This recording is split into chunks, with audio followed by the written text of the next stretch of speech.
दिव्या अपने परिवार की लाडली थी, स्वाभाविक है। उस लाड दुलार से वह शरारती भी बन चुकी थी। हमारे मोहल्ले के लगभग सभी परिचितियों के घर में भी आंटियाँ चाचियों के बीच खूब मस्ती करती थी, मानो वो शरारतों की देवी बनकर अवतरित हुई थी। उसकी दिन चर्चा मौज मस्ती तक ही सीमित थी। सबकी लाडली दिव्या अभी 14 वर्ष की हो चली थी, मगर पढ़ने लिखने से उनकी सदा ही नहीं बनती थी। घर में उसके सबसे अच्छे मित्र उसके दादाजी थे।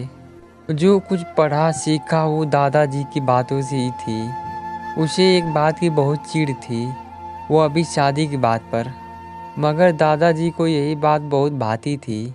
वे अक्सर दिव्या के सामने शादी की बात किया करते थे, जिससे वह इतनी नाराज हो जाती थी जैसे आज ही उसके फेरे हैं। इस तरह जीवन में सब कुछ सामान्य घटित हो रहा था। एक सवेरे दादाजी के पुराने दोस्त उनसे मिलने के लिए घर पर आए। दिव्या भी घर पर थी। घर के संस्कारों के मुताबिक उसने पाँव छुए और पानी लाकर दिया। तभी दादाजी कहते हैं, बेटा इन्हें जानते हो? ये मेरे चूर्ण वाले साथी हैं। दादाजी की इस बात को सुनकर दिव्या खिलखिलाकर हंसने लगी। उनकी हंसी दादाजी के दोस्त को इतनी भा गई कि वे दिव्या को अपने घर की बहू बनाने के निश्चय कर चुके थे। उन्होंने अपने दोस्त को यह बात कह डाली। दादाजी के लिए यह घर बैठे गंगा आई जैसी बात थी। वे अपनी लाडली के लिए रिश्ते के लिए हमेशा चिंतित रहते थे। उनके दोस्त से बढ़कर उनसे अच्छा समझी कोई नहीं हो सकता था। अगली पंचमी तिथि को दिव्या की शादी करने का निश्चय कर लिया। जब यह बात उसके कानों पड़ी तो वह रोए जा रही थी, मानो उसके प्रिय दादाजी उसे अपने घर छुड़ाने पर तुले हुए हैं। इस सब की आस घर वालों को भी थी। दिव्या में भी तो इतनी समझ तो थी। शादी का मतलब अपने घर को छोड़कर सदैव पति के लिए उसके घर रहना पड़ेगा।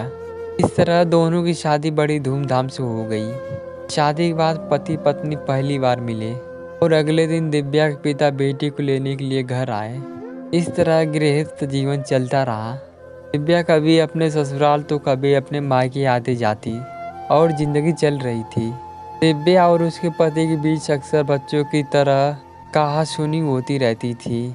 एक दिन दोनों झगड़कर एक दूसरे से रूठे बैठे ही थे कि दिव्या के पिताजी उसे लेने आ गए। दिव्या अपने मायके जाते हुए अपने पति से कहने लगी, अब कभी ना आऊँगी आपके घर। थोड़ा नाराज पति कहता है, तो मत आना जब तक ना बुलाऊं।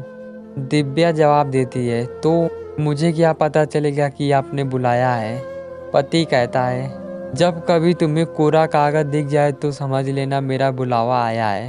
इस तरह सभी घर वालों के साथ दिव्या का कुछ वक्त अच्छे से व्यतीत होता है। जब कोई उससे उनके पति के बारे में पूछता है तो वह कहती है, अच्छे हैं मगर थोड़े बुद्धू हैं। ऐसे उनका सब हंस पड़ते थे।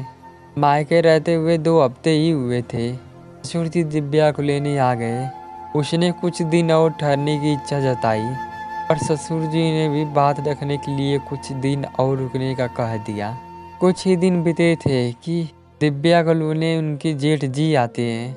लंबा समय बीतने के साथ ही दिव्या को अब भी अपने ससुराल की याद आने लगी, मगर अभी भी वह उसे कोरे कागज के संकेत का इंतजार कर रही थी। वह अपनी माँ के पास गई और किसी तरह बहाना कर ससुराल नहीं गई। आखिर में माँ की नहीं मानने पर भी जेठ जी को वापस जाना पड़ा। दिव्या के ससुराल और मायके के दोनों तरह के लोग परेशान थे। उन्हें समझ नहीं आ रहा था कि आखिर मामला क्या है। दिव्या क्यों नहीं अपने ससुराल जाती है। माता पिता भाई सभी ने उसे खूब समझाने की जद तक किए, मगर वह किसी की भी सुनने के लिए तैयार नहीं थी।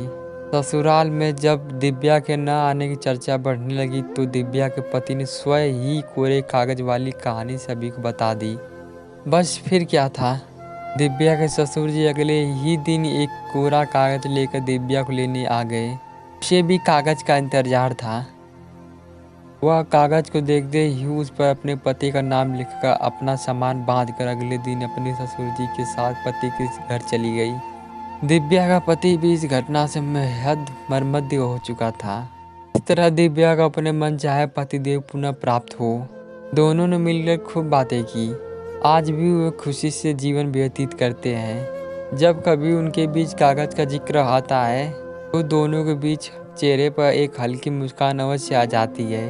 वो अब मेरे सामने खड़ी थी और ये कहानी यही ख़त्म होती है। चलते हैं दूसरे कहानी की तरफ। वो अब मेरे सामने खड़ी थी, जैसे स्वर्ग से उतरी कोई परी हो।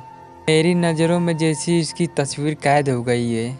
मैं तो बस उससे घूरा जा रहा था, नज़रें हट नहीं रही थी। अचानक हाथ से चाय का गिलास गिर गया, तब शक पका गया। तभी एक नज़र उसने भी मिलाई, चाय वाली गिलास के पैसे भी लौट कर फिर उसने ही देखने लगा। बड़ी ही खूबसूरत मॉर्निंग थी। वह होटल से पापा के लिए मिठाई लेने आई थी। कुछ समय बाद फिर वो अपने पापा के साथ चली गई। मैं भी होटल पर जैसे कुछ उधार कर आया, शायद उसके ख्यालों की उधारी थी, इसलिए मैं रोज़ाना वहाँ जाने लगा। वो भी रोज़ाना आती थी, मैं उन्हें भी जी भर कर देखता था।